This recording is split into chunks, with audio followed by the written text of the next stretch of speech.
Hi, my name is Matthew and welcome to the Vision software demonstration for distribution. Now distribution is going to be the green icon, the green circle with the white V. So let's open that up and get logged in.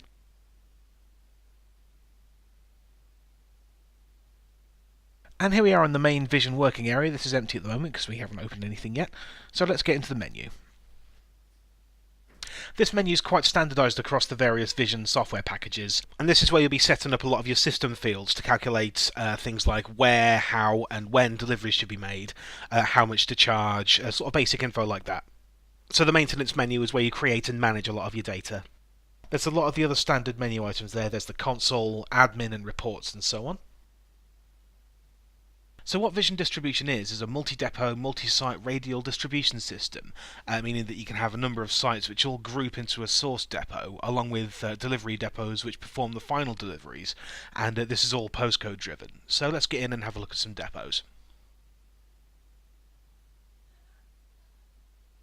Okay, so this window has a list of your available depots here on the left, showing what you have access to, and the orders awaiting delivery will be listed underneath.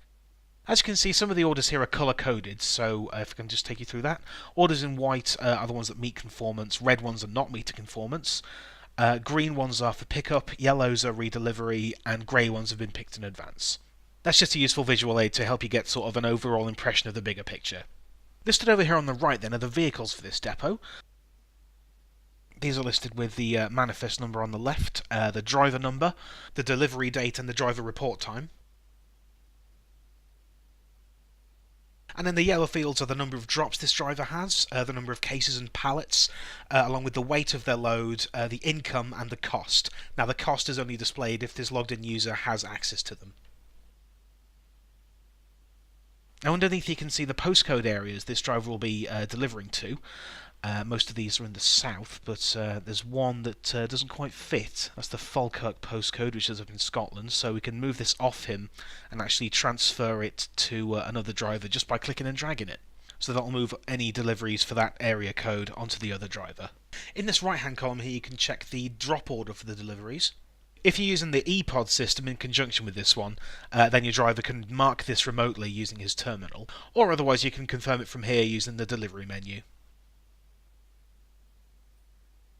Back to basics then, how do we take an order from this list and manifest it onto a vehicle? Well, it's as simple as selecting it from this menu. We'll just click the Audi garage order here and drag it over to this vehicle and it'll appear on the list. Drivers can actually alter the order of this list as well using their ePod.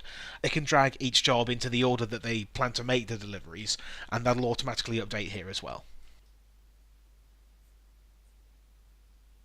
So let's move on to the navigation pane now and view one of the delivery areas. So we just click this into here and search. And let's go with St Albans. Now this is where your delivery areas will appear in the window. The area code there is brought in from external area, so that field is yellow. All the white fields there are actually editable. Most of them there, your lead times and charge bands and so on, can be actually edited with those arrow buttons there. Now this bottom section here actually gives you the facility to allow multiple stock or source depots and which delivery depot will make the delivery. You can see we've got the source depot on the left. The next three columns are for your cases, that's your smaller van deliveries, and you've got your pallet deliveries to the right there as well. Those are your Arctic deliveries. The areas here in these drop downs are actually obtained from the system tables, which are covered in a different video. And this section here just shows you a delivery area and its configuration. The checkboxes here specify when we regularly make deliveries to it. So you can set your schedule here as well as your lead time or what we'll charge. You can just type that straight into this box and that's fine. You can also specify that this area is being delivered by a specific parcel carrier, for example, Business Post, APC, TNT, the Pallet Network, and so on. Now each delivery area has a charge band associated with it, so let's come out of this. Yes, discard changes, that's fine. Okay, next thing to look at then is the charge band. This is where you can set up a minimum charge for a band, or an overall minimum charge for anything using that band. Okay, let's have a look at B3. And there it is, it just appears on a nice square box in the middle. Once again, the top field here is in yellow, so that's actually set up from the maintenance menu at the top. but everything else is actually edited from this box. So the description there, you can change that, just give it a different name. If we come down into the table as well, we can actually edit the quantities where different charge bands apply. The charges themselves can also be edited here. And the minimum charge can be set overall, or for each band having a fixed charge. Using this then, you can create charge bands for certain delivery areas, certain types or quantities of items, cases or pallets, and you can even set up individual charge bands for separate customers. Okay, let's just come out of there then.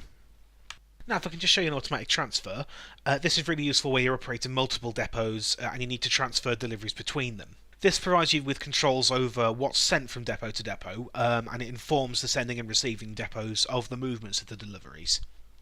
And it also allows the depot planners at the receiving depot to manifest the deliveries too. This is quite a unique feature for the Vision software, because a lot of the time you'll have to make all your transfers manually and it can be quite laborious and stressful. But with this automatic transfer, it's actually very simple. We just go into transfer, then just select your depot and click the button. That'll take care of everything for you. You can actually make manual transfers as well if there are specific things you need to leave out, or if you prefer to do it manually, then you have the option to do that as well. Okay, the last thing to show you today is going to be the reports menu. Let's just come into carrier driver detail.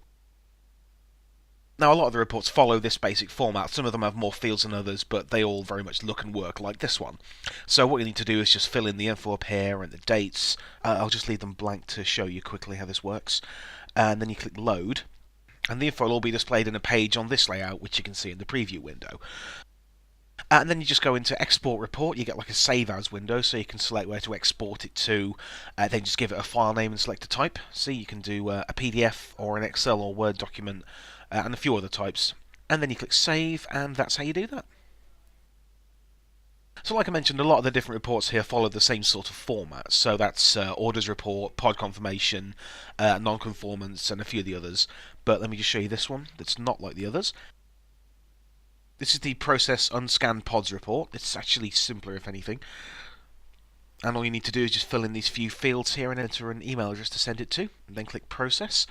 And that's that, really. And that's about all for today. That's the basics of distribution. Hope to see you again soon for another Vision software demonstration. Bye-bye.